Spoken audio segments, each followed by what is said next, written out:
আসসালামু আলাইকুম ওয়া রাহমাতুল্লাহি তাআলা ওয়া বারাকাতুহু নাহমাদুহু ওয়া নুসাল্লি আলা রাসূলিহিল কারীম আম্মা বা'দ। দেশ ও দেশের বাইরে যে যেখান থেকে আমাদের আলোচনা শুনতে পাচ্ছেন সকলকে মুবারকবাদ। আজকে আমরা আলোচনা করব কুরবানির বিষয়ে। কুরবানি প্রাণীতে কতজন শরীক হওয়া যায় সেই বিষয় নিয়ে হাদিস দ্বারা আলোচনা করব। আজকে জুমার দিনে আসর নামাজের পর আমার কয়েকজন মুসল্লি আমাকে প্রশ্ন করেছে, হুজুর, একটি গরু কিংবা উটে 7 জন কুরবানি দেওয়া, 7 জনে মিলে শরীক হয়ে কুরবানি দেওয়া, সেটা তো জায়েজ না। আমি প্রশ্ন করলাম কিভাবে বুঝলেন, কোত্থেকে শুনলেন? তারা বলেছে ইউটিউবে একজন হুজুর বলেছে। তো তাদের ইউটিউবার যারা আছেন, ইউটিউবে যারা কথা বলেন, তারা প্রায়ই দেখি আমি যে হাদিসকে গোপন রেখে মুসলমানদের মধ্যে একটা বিবাদ সৃষ্টি করা, একটা ঝগড়া সৃষ্টি করা, এটাই তাদের মূল উদ্দেশ্য। অন্যথায় নবীর হাদিস গোপন রেখে কিভাবে তারা কথা বলে? সত্যই যদি তারা দ্বীনের খেদমত করত তাহলে অবশ্যই সবগুলো হাদিসকে উল্লেখ করে তারা আলোচনা করতেন। দেখেন তারা কিভাবে হাদিসকে গোপন রেখেছে, আমি আলোচনা করে দেখাচ্ছি।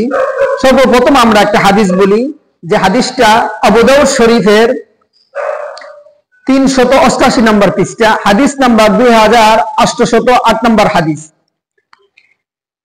عن جابر بن عبد الله أنه قال نحرنا مع رسول الله صلى الله عليه وسلم بالحديبية البدنة عن 7 والبقرة عن 7।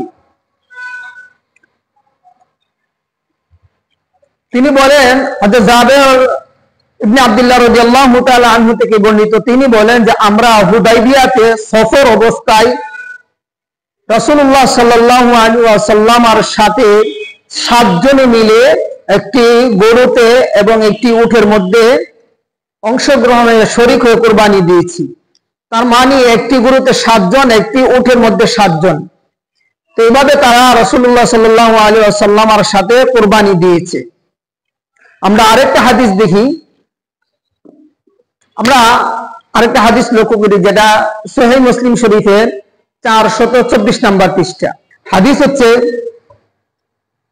عن جابر بن عبد الله قال حجزنا مع رسول الله صلى الله عليه وسلم فنحرنا البعير عن 7 والبقرة عن 7।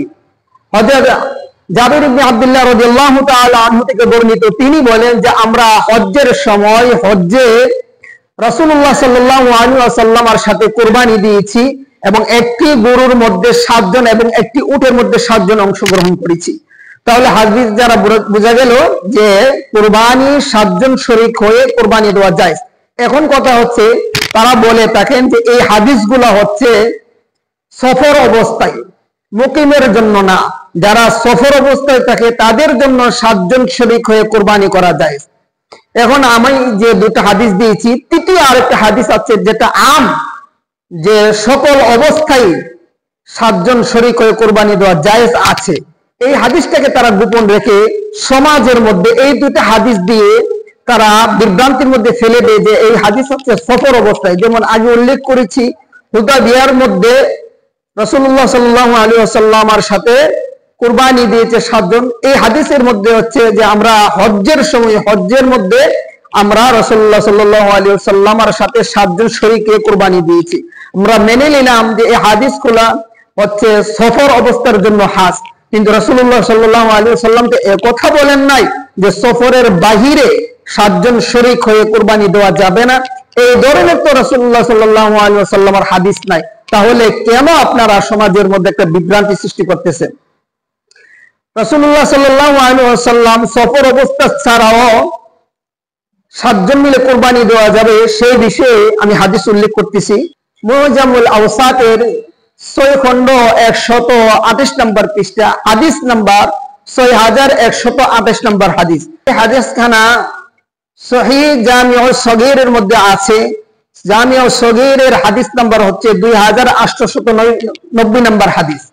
এই হাদিস খানাকে তাবেরি গুরু ঠাকুর আলবানী সহিহ বলেছেন। হাদিস খানা কি আমরা লক্ষ্য করি। আন আব্দুল্লাহ ইবনে মাসউদ রাদিয়াল্লাহু তাআলা আনহু আনিন নবী সাল্লাল্লাহু আলাইহি ওয়াসাল্লাম قال الجزور عن 7 والبقرة عن 7 في الأضاحي। হযরত আব্দুল্লাহ ইবনে মাসউদ রাদিয়াল্লাহু তাআলা আনহু থেকে বর্ণিত, তিনি বলেন যে রাসূলুল্লাহ সাল্লাল্লাহু আলাইহি ওয়াসাল্লাম বলেছেন যে একটা গাবী কিংবা একটি উটের মধ্যে 7 জন অংশগ্রহণ করতে পারবে কুরবানিতে। আগে বলেছিলাম যেগুলো হাদিস ছিল সফর অবস্থায়, আর এখানে স্বয়ং রাসূলুল্লাহ সাল্লাল্লাহু আলাইহি ওয়াসাল্লাম নির্দেশ দিচ্ছেন ফিল আদাহি, কুরবানির মধ্যে, অর্থাৎ কুরবানির মধ্যে একটি প্রাণীতে, উট কিংবা গাভীতে, গরুতে 7 জন অংশগ্রহণ করতে পারবে। তাহলে আমরা বুঝতে পারলাম যে হাদিস দুইটা আছে, দুটোটাই একটা সফর অবস্থায়, একটা সফর সারা। তো সফর সারা হাদিস তারা গোপন রেখে সফর অবস্থার হাদিসগুলাকে মানুষের মধ্যে আলোচনা করে একটা বিভ্রান্তি ফেলে দেয় যে হাদিস হচ্ছে সফরের হাদিস, এই হাদিস দ্বারা 7 জন শরীক হয়ে কুরবানি দেওয়া আমাদের জন্য জায়েজ না, আমরা তো সফর অবস্থার মধ্যে না। দ্বিতীয় হাদিসের মধ্যে কিন্তু রাসূলুল্লাহ সাল্লাল্লাহু আলাইহি ওয়াসাল্লাম বলেছেন যে সর্ব অবস্থায়, আম হাদিস, ব্যাপক হাদিস, সর্ব অবস্থায় সফর ছাড়াও উট এবং গাভীতে, গরুতে 7 জন অংশগ্রহণ করতে পারবে।